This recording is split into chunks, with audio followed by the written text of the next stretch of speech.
اللہ سبحانہ تعالیٰ فرماتے ہیں سورہ رعد میں سورہ نمبر 13 آیت نمبر 38 میں وَلِكُلِّ أَجْلٍ کتاب، اور ہر دور میں ہم نے ایک کتاب نازل کی ہے۔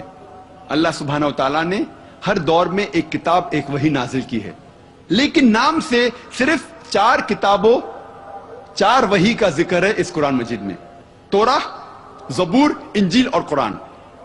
توراہ وہی ہے جو موسیٰ علیہ السلام پر نازل ہوئی تھی، زبور داؤد علیہ السلام پر نازل ہوئی تھی، انجیل عیسیٰ علیہ السلام پر، اور آخری وحی قرآن آخری پیغمبر محمد صلی اللہ علیہ وسلم پر نازل ہوئی تھی۔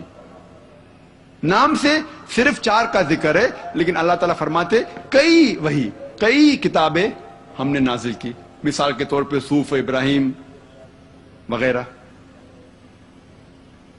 لیکن جتنی بھی کتابیں، جتنی بھی وحی قرآن مجید کے پہلے آئی، وہ صرف ایک قوم کے لیے آئی تھی، صرف ایک امت کے لیے، اور اس کا سارا پیغام محدود تھا صرف ایک وقت کے لیے۔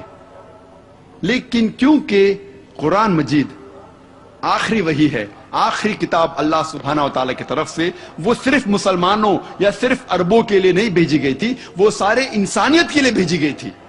اور اللہ تعالیٰ فرماتے سورہ ابراہیم میں سورہ نمبر 14 آیت نمبر 1 میں الف لام را، ہم نے کتاب نازل کی محمد صلی اللہ علیہ وسلم پر تاکہ وہ انسانیت کو، ساری انسانیت کو اندھیرے سے اجالے میں لے جائے، روشنی تک لے جائے۔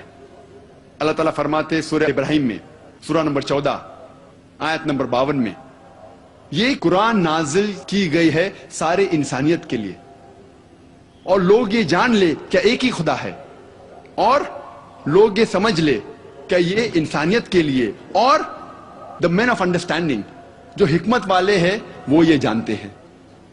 اللہ تعالیٰ فرماتے سورہ بقرہ میں سورہ نمبر 2 آیت نمبر 185 رمضان وہ مہینہ ہے جس میں نازل ہوا تھا قرآن، ساری انسانیت کے لیے ہدایت بن کر، اور یہ کرائیٹیریا ہے ججمنٹ کے لیے، حق اور باطل کے درمیان فیصلہ کرنے کی چیز ہے قرآن۔ اللہ تعالیٰ فرماتے ہیں سورہ الزمر میں سورہ نمبر 39 آیت نمبر 41 میں قرآن ہم نے نازل کیا ہے محمد صلی اللہ علیہ وسلم پر تاکہ وہ ساری انسانیت کو ہدایت دے۔ قرآن میں یہ نہیں لکھا ہے کہ محمد صلی اللہ علیہ وسلم پہ قرآن نازل کیا گیا ہے صرف مسلمانوں کے لیے یا صرف عربوں کے لیے، لیکن کہا گیا ہے یہ کتاب ہدایت کے لیے، سارے انسانیت کے لیے۔ محمد صلی اللہ علیہ وسلم فرماتے ہیں، جس کا ذکر ہے صحیح بخاری میں جلد نمبر 1 کتاب الایمان میں چیپٹر نمبر 1 باب نمبر 1 حدیث نمبر 8 میں اللہ کے رسول فرماتے ہیں کہ اسلام مبنی ہے 5 ارکان پر۔ اسلام از بیسڈ آن 5 پلرز۔ اسلام کے 5 ارکان ہیں، اور محمد صلی اللہ علیہ وسلم فرماتے ہیں اسلام میں 5 ارکان ہیں۔ سب سے پہلا لا الہ الا اللہ محمد رسول اللہ، دوسرا اقیم الصلاۃ، تیسرا زکوٰۃ، چوتھا صوم، اور 5واں حج۔ اب ہم تذکرہ کریں گے اسلام میں 5 ارکان اور عیسائیت میں یکسانیت۔ سب سے پہلا رکن توحید، لا الہ الا اللہ محمد رسول اللہ، نہیں ہے کوئی معبود سوا اللہ کے، اور محمد صلی اللہ علیہ وسلم اس کے پیغمبر ہے۔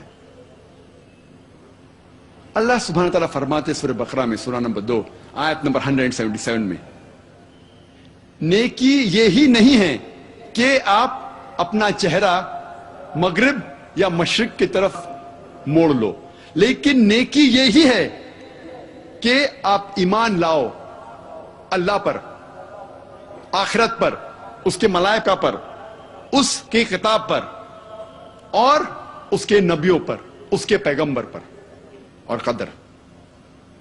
یہ ہے ایمان کے 6 ارکان۔ میں نے اس تقریر کے شروع میں قرآن مجید کی ایک آیت کی تلاوت کی، سورہ ال عمران سورہ نمبر 3 آیت نمبر 64۔ جہاں اللہ سبحانہ و تعالیٰ فرماتے کل یا اہل کتاب، کہو اہل کتاب سے، یہود اور نصارہ سے، تعالوا الی کلمۃ سواء بیننا و بینکم، آؤ اس بات کی طرف جو آپ اور ہم میں یکساں ہے۔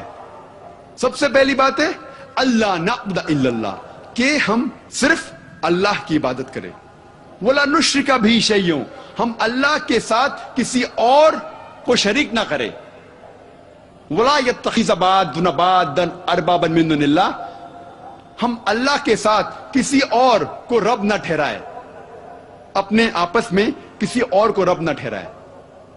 فَإِن تَوَلَّوْا، اگر وہ مڑ جائے، فَقُولُوا اشْهَدُوا بِأَنَّا مُسْلِمُونَ، آپ شہادت دو کہ ہم مسلم ہیں، ہم ہماری ساری رضا اللہ سبحانہ و تعالیٰ کے حوالے کرتے ہیں۔ یہ قرآن مجید کی آیت میرے نزدیک ماسٹر کی ہے فداوا، دعویٰ کرنے کی ایک اہم آیت ہے۔ جب بھی کوئی غیر مسلمان سے آپ بات کرتے ہیں، یہ آیت بہت اہم ہے۔ تعالوا الی کلمۃ سواء بیننا و بینکم، آؤ اس بات کی طرف جو آپ اور ہم میں یکساں ہے۔ سب سے پہلی بات اللہ نعبد الا اللہ، کہ ہم اللہ کے علاوہ کسی اور کی عبادت نہ کریں، ولا نشرک بہ شیئا، ہم کسی اور کو اللہ کے ساتھ شریک نہ کریں۔ قرآن مجید میں اللہ سبحانہ تعالیٰ کی تعریف مختصر سی کی گئی ہے سورہ اخلاص میں، سورہ نمبر 112 آیت نمبر 1 سے 4، جہاں اللہ تعالیٰ فرماتے قل هو اللہ احد، کہو کہ اللہ ایک ہے، اللہ الصمد، اللہ جو بے نیاز ہے، لم یلد ولم یولد، نہ وہ کسی کو جنتا ہے نہ کسی سے جنا ہے، ولم یکن لہ کفوا احد، اس کے جیسا کوئی نہیں ہے، ولم یکن لہ کفوا احد، اس کے جیسا کوئی نہیں ہے۔ یہ 4 آیتیں جو قرآن مجید میں ہیں سورہ اخلاص کی، یہ ٹچ سٹون ہے تھیولوجی کی، ایک طلسمہ ہے۔ اگر کوئی انسان کہہ رہا ہے کہ یہ شخص خدا ہے، اگر آپ جاننا چاہتے ہیں کہ یہ خدا صحیح خدا ہے کہ نہیں، آپ اس کو سورہ اخلاص کے بنیاد پہ تولے، جج ہم آن سورہ اخلاص، اور اگر وہ سورہ اخلاص کے کنڈیشنز جو بھی شرائط ہے اس کے اوپر اترتا ہے تو ہمیں کوئی اعتراض نہیں اسے ماننے میں کہ وہ خدا ہے۔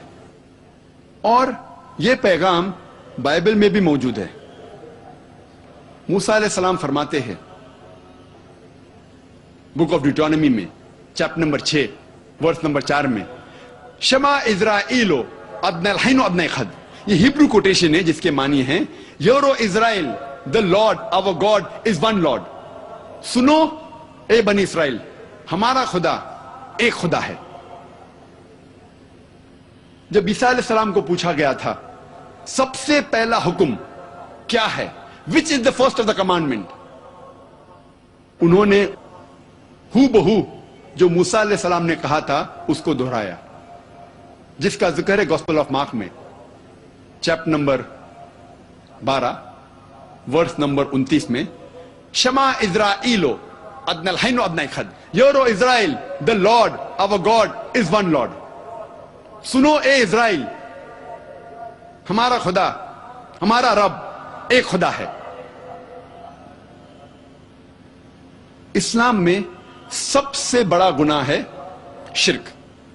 اللہ تعالیٰ فرماتے سورہ نساء میں سورہ نمبر 4 آیت نمبر 116 میں، اور سورہ نساء سورہ نمبر 4 آیت نمبر 48 میں، اللہ سبحانہ و تعالیٰ شرک کو کبھی بھی نہیں معاف کرے گا۔